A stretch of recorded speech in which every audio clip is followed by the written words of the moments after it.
여러분 안녕하세요. 오늘 우리가 함께 묵상하고자 하는 본문 역대하 7장 1절에서 8장 40절은 계속되는 족보의 일부분입니다. 이 기록들을 자세히 들여다보면 그 속에서 우리는 절망을 딛고 일어서는 회복의 드라마와 하나님의 신실하신 은혜의 손길을 발견하게 됩니다. 특히 오늘 본문은 바벨론 포로에서 돌아와 모든 것이 폐허가 된 땅에서 새로운 시작을 꿈꾸던 이스라엘 백성들에게, 그리고 오늘을 살아가는 우리에게 동일한 희망의 메시지를 선포하고 있습니다. 오늘 말씀은 북이스라엘 지역에 흩어져 살던 지파들의 족보가 기록되어 있습니다.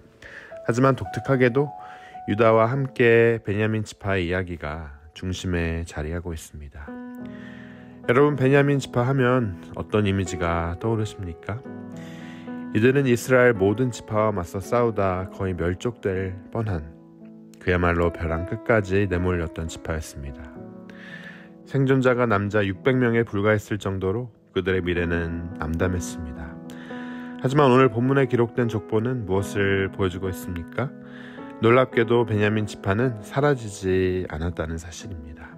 오히려 그들의 후손들이 번성하여 이스라엘 공동체의 중요한 일원으로 당당히 기록되어 있음을 우리는 발견합니다. 이것이 어떻게 가능했을까요? 저는 여기서 하나님의 놀라운 회복의 은혜를 봅니다. 인간적인 눈으로 볼 때는 소망이 없어 보였던 그들이었지만 하나님께서는 그들을 완전히 버리지 않으셨습니다. 더욱 주목할 점은 훗날 남북 왕국이 분열되었을 때 베냐민 지파가 어떤 선택을 했는가가 중요하죠. 그들은 북이스라엘의 화려함이나 세속적인 유익을 따르지 않았습니다. 그들은 유다 지파와 함께 하나님의 성전이 있고 하나님의 말씀이 선포되는 예루살렘을 선택했다는 거예요. 이것은 단순한 지리적 선택이 아니었습니다. 이것은 그들의 신앙적 결단이었고 하나님 중심의 삶을 향한 갈망이었습니다. 바로 이 선택이 그들의 회복과 재건의 중요한 발판이 되었음을 우리는 기억해야만 합니다. 그들은 하나님을 향해 그들의 삶의 방향을 재설정한 거죠.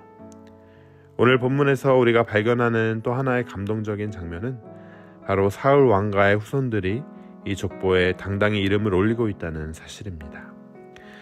여러분, 사울은 어떤 인물이었습니까?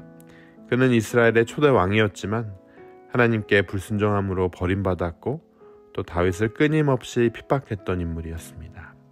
다윗의 입장에서 보면 사울 가문은 원수와도 같은 존재였습니다. 하지만 이 족보는 사울의 후손들이 끊어지지 않고 이어졌음을, 그리고 그들이 여전히 하나님의 백성의 일부임을 보여주고 있습니다. 이것은 무엇을 의미합니까? 이것이 바로 원수마저도 친구로 만드시는 하나님의 놀라운 용납과 화해의 은하임을 보여준다고 믿습니다. 역대기 저자가 이 기록을 포함시킨 의도는 분명합니다. 과거의 반복과 갈등을 넘어서 하나님의 더 크신 계획 안에 모든 이스라엘이 하나됨을 강조하고 있다는 거죠. 다윗은 개인적인 원한을 넘어 하나님의 마음으로 무비보셋을 품었습니다. 하나님께서는 이스라엘 공동체에게, 그리고 오늘 우리에게 바로 이와 같은 마음을 원하시는 겁니다. 자, 이제 이 메시지가 바벨론 포로에서 막 돌아온 당시 이스라엘 백성들에게 어떤 의미였을지 여러분 한번 생각해 보시길 바랍니다. 그들은 모든 것을 잃었습니다. 성전은 파괴되었고 나라는 망했고 수많은 동족들이 죽거나 흩어졌습니다. 이들의 마음은 절망과 패배감으로 가득 차 있었을 거예요. 우리가 다시 일어날 수 있을까? 하나님은 정말 우리를 기억하고 계실까? 이러한 절박한 질문 앞에 역대기의 족보, 특히 베냐민 지파와 사울 가문의 이야기는 큰 희망을 전해주는 선언이었습니다. 사랑하는 여러분, 오늘 본문이 전해주는 핵심적인 내용은 오늘 우리에게도 동일하게 유효합니다. 우리 중 누구도 과거의 실수나 실패로부터 자유로울 수 없습니다. 때로는 깊은 상처와 절망감에 사로잡혀 내 인생은 여기서 끝인가 라고 자문할 때도 있습니다. 하지만 오늘 말씀은 우리에게 아니다, 끝이 아니다 라고 외치고 있는 거예요. 하나님 안에서는 시작이 아무리 미약해도 초라했을지라도, 또 과거가 아무리 부끄럽고 고통스러웠을지라도 새롭게 시작할 수 있다는 사실을 보여주고 있습니다. 중요한 것은 과정의 실패가 아니라 하나님 안에서 만들어갈 아름다운 끝맺음입니다. 베냐민 지파처럼 비록 과거에 큰 오점을 남겼을지라도 하나님을 선택하고 그분께 삶의 방향을 맞춘다면 하나님께서는 반드시 회복시키고 새롭게 세워주실 겁니다. 사울의 후손들처럼 우리의 과거가 어떠했든 하나님의 은혜는 그 모든 것을 덮고도 남음이 있습니다. 여러분, 오늘 우리는 이 말씀을 통해 과거의 상처와 실패의 무게에 짓눌려 주저앉아 있는 것이 아니라 우리를 향한 하나님의 변함없는 사랑과 회복의 약속을 붙들고 담대히 일어서야 합니다. 하나님 안에서 새로운 회복과 재건의 꿈을 품으시길 바랍니다. 여러분의 가정에, 여러분의 일터에, 여러분의 삶의 모든 영역에 하나님의 회복의 손길이 임하길 간절히 소망하시길 바랍니다. 하나님께서는 당신의 무비보셋과 같은 아픔을 끌어안으시고 당신의 삶을 통해 새로운 노래를 시작하길 원하십니다. 여러분, 하나님께는요, 너무 늦은 때는 없습니다. 하나님께는 불가능이란 없죠.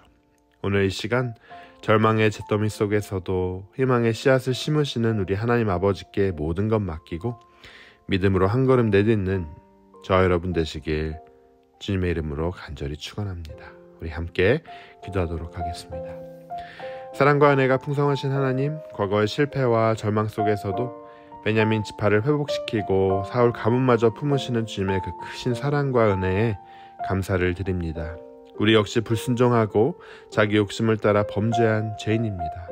우리의 지난날의 어리석음을 불쌍히 여겨주시고 하나님의 은혜 속에서 새로운 소망을 품고 살아가게 하여 주시옵소서. 우리가 서로를 용납하고 세워줌으로써 아름다운 믿음의 공동체를 이뤄나갈 수 있도록 도와주시옵소서. 예수 그리스도의 이름으로 간절히 기도합니다. 아멘.